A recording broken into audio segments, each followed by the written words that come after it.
Baik, kita akan masuk lagi ke dalam sesi kali ini berkaitan dengan volume yang ke-8, lanjutan dari yang volume ke-7, berkaitan dengan strategi perang dari Sun Tzu. Nah, di volume ke-8 ini, kita akan mempelajari perang adalah jalan terakhir. Seperti apa dan bagaimana? Lalu, kemenangan sejati tanpa pertempuran, lalu fleksibilitas lebih besar daripada kekuatan, strategi sebagai seni, dan moralitas dalam perang. Nah, sebelumnya kita sudah mengetahui di sesi volume yang ke-7 sebelumnya bahwa ada sebuah perang yang bisa menang tanpa sebuah peperangan itu sendiri, Sun Tzu. Nah, ini akan kita perdalam berkaitan dengan hal-hal yang akan kita nikmati di volume yang ke-8 ini. Seperti apa dan bagaimana? Kita akan lihat, kita akan mempelajari berkaitan dengan Sun Tzu dan 5 prinsip utama strategi perangnya.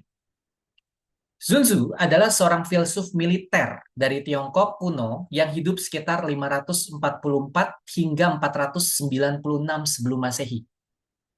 Ia dikenal luas sebagai penulis karya klasik The Art of War yang kita sudah pelajari di volume 7 kemarin sebelumnya.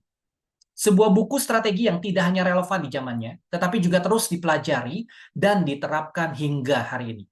Baik dalam militer, bisnis, maupun kehidupan sehari-hari kita. Nah, di dalam The Art of War, Sun Tzu mengajarkan 5 prinsip utama yang membedakan pemikirannya dari pendekatan militer secara konvensional. Dan perang adalah jalan terakhir. Sun Tzu percaya bahwa konflik harus dihindari sebisa mungkin. Perang bukan tujuan, tapi solusi terakhir ketika semua cara damai telah gagal. Itu adalah peperangan di akhirnya. Yang kedua, kemenangan sejati adalah menang tanpa pertempuran. Menurut Sun Tzu, mengalahkan musuh tanpa bertarung melalui diplomasi, strategi, atau pengaruh adalah bentuk kemenangan yang paling tinggi. Dan ketiga, fleksibilitas lebih penting daripada kekuatan. Dalam situasi yang berubah-ubah, kemampuan untuk beradaptasi lebih berharga dibanding mengandalkan kekuatan, atau kita gunakan strategi yang ada di barat, atau brute force. Lalu yang berikutnya, strategi adalah seni. Sun Tzu memandang peperangan bukan sebagai pertarungan fisik semata, tetapi sebagai seni berpikir dan merencanakan secara cermat. Berikutnya, moralitas tetap penting dalam berperang. Sun Tzu menekankan bahwa pemimpin harus mempertimbangkan etika, kehormatan, dan keadilan dalam setiap keputusan strategis.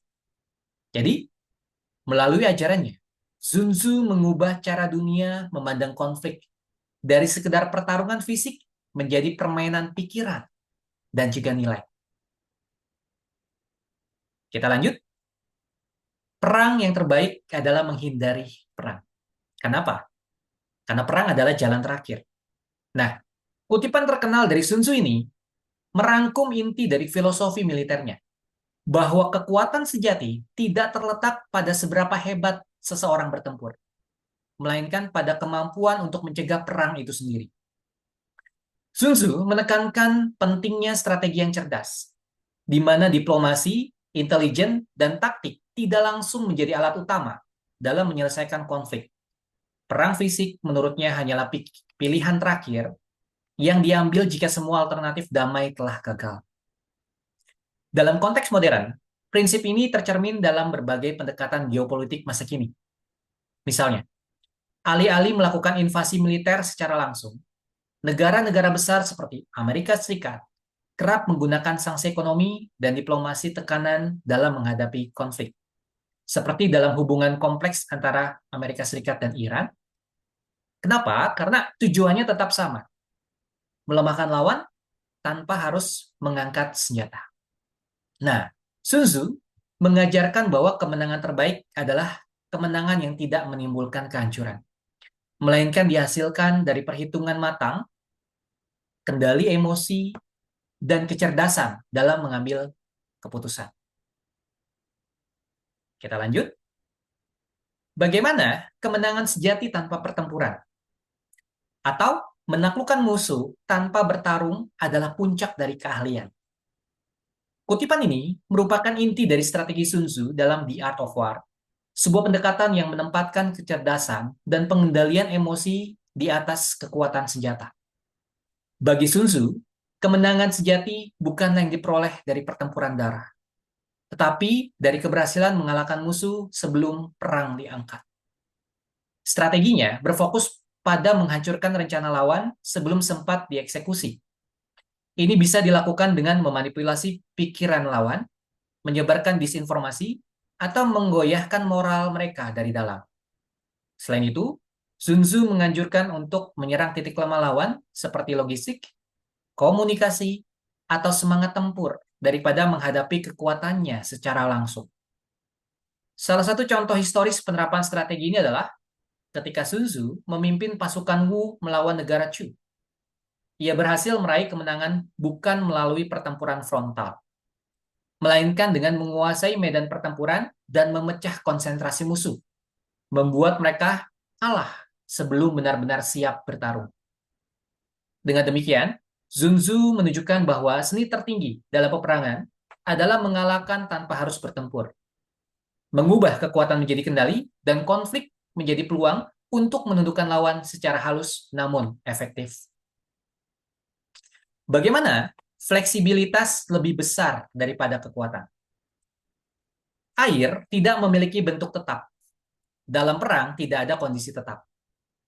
Melalui kutipan ini, Sun Tzu menekankan prinsip penting dalam seni berperang. Fleksibilitas dan adaptasi itu adalah hal yang paling besar kita harus lakukan. Seperti air yang selalu menyesuaikan bentuknya dengan wadah, strategi yang efektif harus mampu berubah sesuai dengan kondisi medan, karakter musuh, dan situasi yang terus berkembang. Sun Tzu mengingatkan bahwa kekuatan yang kaku justru mudah ditebak dan dilumpuhkan. Sejarah membuktikan hal ini. Misalnya, pada pertempuran antara formasi Phalanx Yunani yang sangat disiplin namun tidak fleksibel, melawan taktik gerilya yang lincah dan sulit ditangkap dalam banyak kasus. Kekuatan yang terlihat kokoh justru dikalahkan oleh strategi yang adaptif. Oleh siapa? Oleh musuhnya. Nah, prinsip ini juga sangat relevan di dunia modern, terutama dalam dunia bisnis.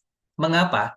Karena banyak sekali perusahaan-perusahaan yang gagal dalam hal beradaptasi dalam perubahan pasar dan dia akan tertinggal. Contohnya, Blockbuster yang tetap berpegang pada model lama akhirnya kalah bersaing dengan Netflix yang mampu membaca perubahan perilaku konsumen dan bertransformasi menjadi layanan streaming global, video on demand.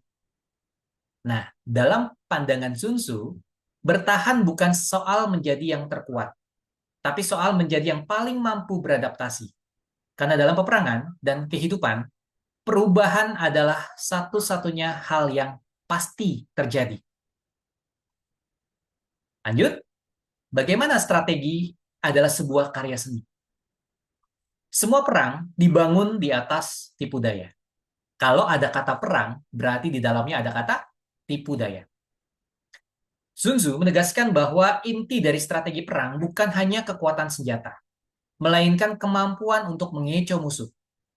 Tipu daya menjadi fondasi utama dalam memenangkan pertempuran tanpa harus menguras sumber daya secara langsung.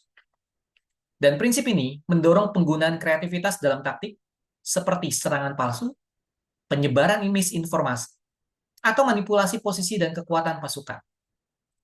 Bagaimana? Tujuannya adalah untuk mengganggu persepsi lawan, membuat mereka salah langkah sebelum pertempuran sesungguhnya terjadi. Bermain dengan strategi seni berpikir. Salah satu contoh paling terkenal dari penerapan prinsip ini adalah Operasi Fortitude pada Perang Dunia II. Sebelum melakukan invasi besar-besaran ke Normandia dalam peristiwa D-Day tahun 1944, pasukan sekutu menjalankan operasi intelijen besar-besaran untuk mengecoh Jerman. Mereka membuat Nazi percaya bahwa invasi akan terjadi di tempat lain, membuat pasukan utama Jerman terkonsentrasi di area yang salah, dan hasilnya sekutu berhasil mendarat di Normandia dan membalikan arah perang di Eropa. Nah, strategi seperti ini membuktikan bahwa perang bukan hanya soal kekuatan fisik, tetapi juga permainan akan akal dan juga persepsi pikiran. Sun Tzu telah menyadari hal ini lebih dari 2000 tahun yang lalu. Kita lanjut. Bagaimana moralitas dalam berperang? Kalau kita beranalogi, apakah ada moral di dalam peperangan? Pada dasarnya, kutipan ini mencerminkan sisi humanis dari strategi Sun Tzu, bahwa kekuatan sejati dalam peperangan tidak hanya terletak pada kemenangan militer, tetapi juga pada bagaimana kemenangan itu bisa didapatkan atau diraih. Bagi Sun Tzu, menang tanpa kekejaman bukanlah kelemahan, melainkan bentuk yang tertinggi dari kepemimpinan dan pengendalian diri. Ia mengajarkan bahwa memperlakukan tawanan dengan baik dan menjaga moralitas dalam perang akan memperkuat legitimasi politik dan sosial dari seorang pemimpin. Hal ini juga membangun reputasi pasukan sebagai kekuatan yang terhormat, bukan sekedar mesin penghancur. Sun Tzu percaya bahwa disiplin dan kehormatan adalah fondasi utama stabilitas jangka panjang baik dalam militer maupun negara. Dan pandangan ini sangat kontras dengan pendekatan Barat yang seringkali mengadopsi konsep total war, hancurkan, kekuatan is the number one, seperti yang dikemukakan oleh Clausewitz, di mana kekerasan massal dan penghancuran total dianggap sah demi kemenangan yang terlihat nyata. Sun Tzu menolak pembantaian sia-sia dan menekankan bahwa tujuan akhir adalah perang, adalah memulihkan harmoni, memberikan sebuah perdamaian, bukan menciptakan kehancuran yang berkepanjangan. Dan dengan prinsip ini, Sun Tzu mengingatkan kita bahwa cara menang jauh lebih penting daripada sekadar menang itu sendiri. Kemenangan yang bermartabat adalah kemenangan yang benar-benar abadi. Ini adalah volume ke-8, dan kita akan lanjut yang lebih seru di volume 9 berikutnya.